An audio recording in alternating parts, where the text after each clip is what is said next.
A paz do Senhor, minha querida e amada irmã em Cristo Jesus.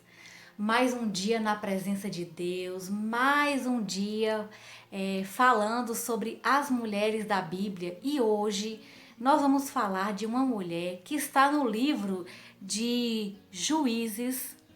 Eu não vou contar a história toda dela, você vai depois pegar a sua Bíblia e vai ler a história, que é uma história muito interessante, cheia de conhecimentos. E eu quero te pedir para você abrir a palavra do Senhor agora, no livro de Juízes 16, versículo 4. E a palavra de Deus nos diz assim: Sansão e Dalila é o título da palavra. Depois disso, Sansão se aproximou por uma mulher chamada Dalila, que morava no vale de Soreque. Então, os governadores das 5 cidades dos filisteus foram falar com ela.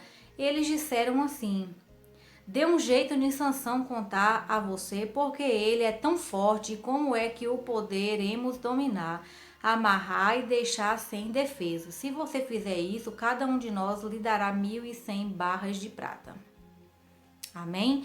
Vou ler só até aqui porque o texto é muito extenso. E eu queria já de início dizer para você que Sansão era um nazireu de Deus. O que significa nazireu de Deus? Um homem separado. Desde o ventre da sua mãe, o Senhor falou para ela: não beba bebida forte, nem coma uvas, né? Porque este menino vai ser separado para libertar o povo de Israel.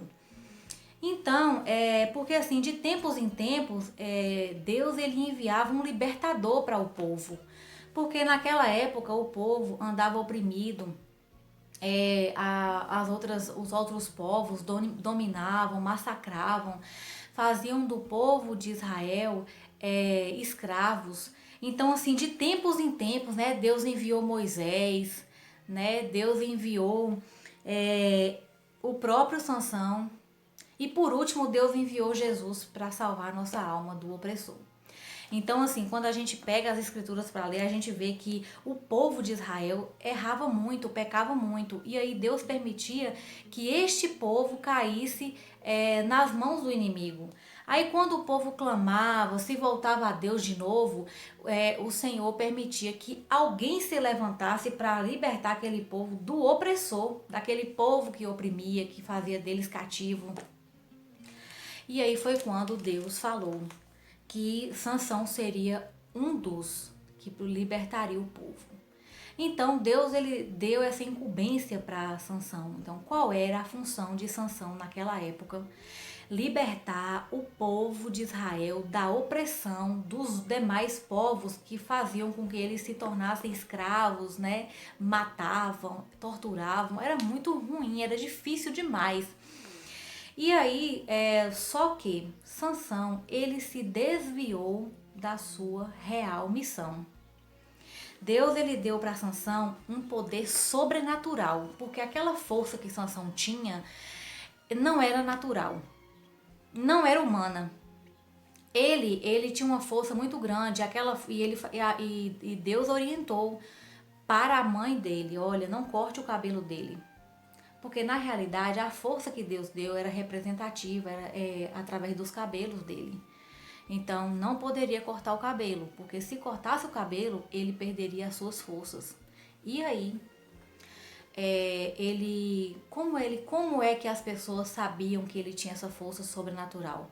Nossa, se você vir para a Escritura e você ler a Bíblia, você vai ver que Sansão, ele matou um leão com suas próprias mãos. Ele matou 30 homens de uma vez. Ele fazia coisas assim que a um homem normal, que não tinha uma força sobrenatural, era impossível de fazer. Só que Sansão, ele se desviou do verdadeiro propósito, da sua verdadeira missão. E ele tinha uma fraqueza, que era a fraqueza de se relacionar com várias mulheres. Ele deveria, na realidade, naquela época, ter se casado com uma mulher da sua linhagem, né? Uma mulher hebreia, uma mulher que pudesse caminhar lado a lado junto com ele com o propósito e a missão que Deus tinha dado para ele, mas ele não. Ele se corrompeu, ele ficava com várias mulheres, ele não estava nem aí quem eram, se eram prostitutas ou se eram mulheres de bem, que na realidade não eram mulheres, as mulheres que ele encontrava para ele se relacionar eram mulheres que não tinham a fé que ele tinha, que ele foi criado, que a mãe dele e o pai dele lutaram tanto para que ele fosse, porque ele ia ser o libertador do povo. Então, ele tinha um ponto fraco em Sansão. E o ponto fraco de Sansão eram mulheres. E aí, o que aconteceu, irmãs? Ele conheceu uma mulher e se apaixonou por ela. E o nome desta mulher era Dalila. A princípio, um namorinho, né? Um namorico e tal. Só que quando os filisteus, porque a briga travada naquela época era contra os filisteus, que os filisteus já tinham dominado uma extensão de terra, de cidades muito grandes, e eles eram muito opressores, e eles dominavam mesmo o povo de Israel com dureza. E aí, Dalila, quando os filisteus souberam que Dalila estava enamorada por Sansão, logo fez uma proposta para ela. Olha, se você descobrir qual é o ponto fraco desse homem, nós vamos te recompensar muito. Olha, o dinheiro que eles ofereceram para aquela mulher naquela época, dava para ela viver uma vida rica, para a época, né? Dava para ela viajar, conhecer as terras, os pontos turísticos daquela época, dava para ela construir um castelo, uma mansão para ela. Aquela mulher ia ficar sobremaneira rica. Lógico que ela aceitou. A Dalila aceitou a proposta dos filisteus. E por 3 vezes, exatas 3 vezes, ela questionava, perguntava qual era o motivo da força dele. Por 3 vezes ele mentiu para ela, debochando dela, né? Irmãs, a gente não pode debochar do pecado. A gente não pode debochar da tentação, achando que a gente é forte o suficiente para contê-la, para amarrá-la e deixar ali na rédea. Nós temos que ter cuidado. Sansão não vigiou. Da primeira vez que ela tentou já descobrir o segredo dele, ele já deveria ter desconfiado. Mas ele estava tão apaixonado, enamorado, ele estava tão cego, que ele não percebeu que aquilo ali era uma emboscada. E aí, pela 3ª vez, ele mentiu, ele falou alguma coisa, ele falava, me amarra com 7 cordas, me amarra com 7 cordas de arco, amarra meu cabelo, e nada. E aí só que a Dalila, ela era insistente, ela era envolvente, ela era sedutora, ela era insistente. Ela desistiu? Não desistiu. Por quê? Porque a tentação, quando bate na nossa porta, é difícil dela desistir de primeira vez. Quantas vezes você já foi tentado? 1, 2, 3, 4, 5 vezes na mesma coisa.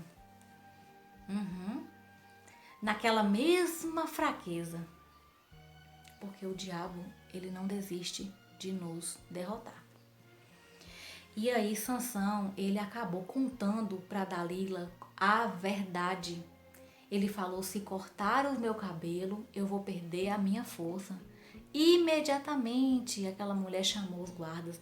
Ela aproveitou que Sansão dormiu reclinado nos seus joelhos, na sua perna, chamou os filisteus e eles cortaram o cabelo de Sansão porque ele estava num sono profundo, ele não viu. Quando ele acordou, porque quando o cabelo foi cortado, ela falou assim, os filisteus estão aqui. Aí ele não viu que tinha cortado o cabelo, confiou na sua própria força e falou assim, esses aí são só mais uns que eu vou vencer. Só que quando ele percebeu que o cabelo dele estava arrancado, já era tarde demais. E a primeira coisa que eles fizeram foi furar os olhos de Sansão. Sansão ficou cego. Sansão, na realidade, já estava cego. A única coisa que os filisteus fizeram foi tirar a visão física dele, porque a visão espiritual já estava corrompida pela sensualidade, pelos desejos carnais, pela sexualidade exacerbada. Porque Sansão, ele, para aquela época, ele era um homem muito devasso. Ele não se contentava com a mulher só. Precisamos vigiar em todo tempo e fora de tempo, para que não venhamos a cair em tentação. E aí, finalizando essa explanação da palavra, Sansão, ele foi torturado, ele foi colocado para trabalhar nos moinhos, ele era tido como um palhaço, colocavam ele no palácio, ele cego, né, machucado, andando para lá e para cá, as pessoas debochando dele. Ele passou muito escárnio, ele passou muita humilhação. Só que nesse meio tempo, o cabelo dele começou a crescer, né? Porque é assim que Deus faz. E aquela mulher, ela pegou o dinheiro dela, ela foi muito bem paga, né? Ela cumpriu com o propósito dos filisteus e ela ficou com dinheiro. E aí, para finalizar a história de hoje, sobre Dalila, Sansão, ele estava lá, né, no palácio, eles estavam festejando, fazendo alguma reunião. E aí ele falou, ele percebeu que Deus estava tratando com ele e Deus estava devolvendo para ele as forças no momento que ele orou. E falou para o Senhor, para que nem que seja da última vez o Senhor devolvesse a força dele. E aí o Senhor ouviu a oração daquele homem. E aí ele pegou, segurou numa pilastra e na outra daquele palácio e com as duas mãos ele derrubou aquela pilastra e todo mundo que estava ali dentro morreu. Inclusive ele, né? Inclusive ele. Mas, segundo a Bíblia diz, na morte dele, na morte de Sansão morreram mais pessoas do que em vida. Então tinha muita gente ali. Então hoje o que nós vamos, o que eu quero falar para você hoje é sobre Dalila. Não é sobre Sansão, contei história para você saber. Mas o que eu quero falar com você hoje é sobre Dalila. Dalila, hoje em dia, para nós, representa a malignidade, o próprio Satanás em si, me tentando, te tentando o tempo todo. E assim como Dalila era insistente, o adversário da nossa alma, ele também é. Ele não te tenta uma vez só e vai embora, não. Ele te tenta quantas vezes for necessário para te derrubar. E eu quero dizer para você que aquela mulher, ela não sabia do segredo de Sansão e por isso ela foi investindo. E o adversário da nossa alma, ele nos sonda 24 horas por dia para saber qual é a nossa fraqueza. Qual é a nossa fraqueza? Qual é a tua fraqueza? Nós já somos adultas, não somos mais crianças, a gente sabe exatamente qual é a nossa fraqueza, sabe? Nós sabemos quais são os pontos vulneráveis da nossa vida, aquele que a gente tem que tomar cuidado para não cair e vacilar na presença de Deus. Então, o adversário, ele sabe da sua fraqueza. Ele sabe dos teus pontos fracos, se é um, se é dois, ele sabe. E ele investe justamente nos teus pontos fracos. O adversário, ele é sábio. Ele não tenta você nos seus pontos fortes, não. Ele primeiro tenta te derrubar nos seus pontos fracos para que seus pontos fortes fiquem fragilizados e aí ele invista. Então, neste dia, eu quero dizer para você, quem está sendo a Dalila da sua vida? Vamos analisar, vamos entender esta palavra, porque nós precisamos vigiar em todo o tempo, porque as estratégias do adversário, elas são constantes na nossa vida e nós não podemos ficar desapercebidos. Nós não podemos deixar os dardos inflamados do maligno nos atingir e nos destruir e nos derrubar. Então analise hoje qual é a sua fraqueza, qual é o seu ponto fraco, qual é aquela área da sua vida que você tem que estar vigilante e orando, estar cobrindo, né, cobertura espiritual, pedindo a Deus, Deus me fortalece nesta área que eu sou fraco, que eu sou fraca. Qual é a área da sua vida que está precisando, né, de mais manutenção, de mais vigilância ali? de mais joelho no chão? Qual é a área da sua vida que tem feito você vacilar na presença de Deus?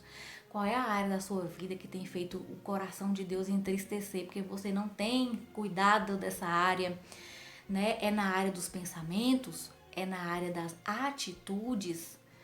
Né? É na área das ações? Qual é a área? Nós temos que ter cuidado, muito cuidado, porque qualquer coisa, né? Qualquer coisa a gente pode cair e não conseguir levantar mais. Então, essa é a palavra de hoje. Precisamos ter cuidado com as Dalilas que se aproximam da nossa vida, porque elas vêm muito camufladas, sensuais, elas vêm disfarçadas, elas vêm com carinha de boa, de que não tem nada não, tem problema não, não tem problema não. Então, nessa teoria que muitos falam que não tem nada a ver, que não tem nada não, é que a gente se dá mal. A gente tem que analisar as nossas atitudes, porque Satanás não está de brincadeira com a nossa vida.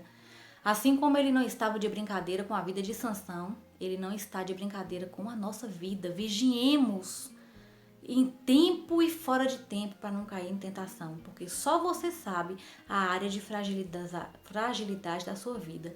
Só você sabe aquela área vulnerável da sua vida, aquela que você tem que vigiar para não pecar e não cair em tentação. Então essa foi a palavra de hoje, muito agradecida por estar aqui ministrando essa palavra, aprendi muito com ela e aprendi que eu tenho que vigiar, porque eu sei os meus pontos fracos e eu preciso cobri-los em oração e vigilância. E você faça o mesmo em nome de Jesus e não deixe Satanás ter vitória sobre a sua vida. Eu agradeço por tudo, um beijo no coração de vocês, minhas amadas irmãs.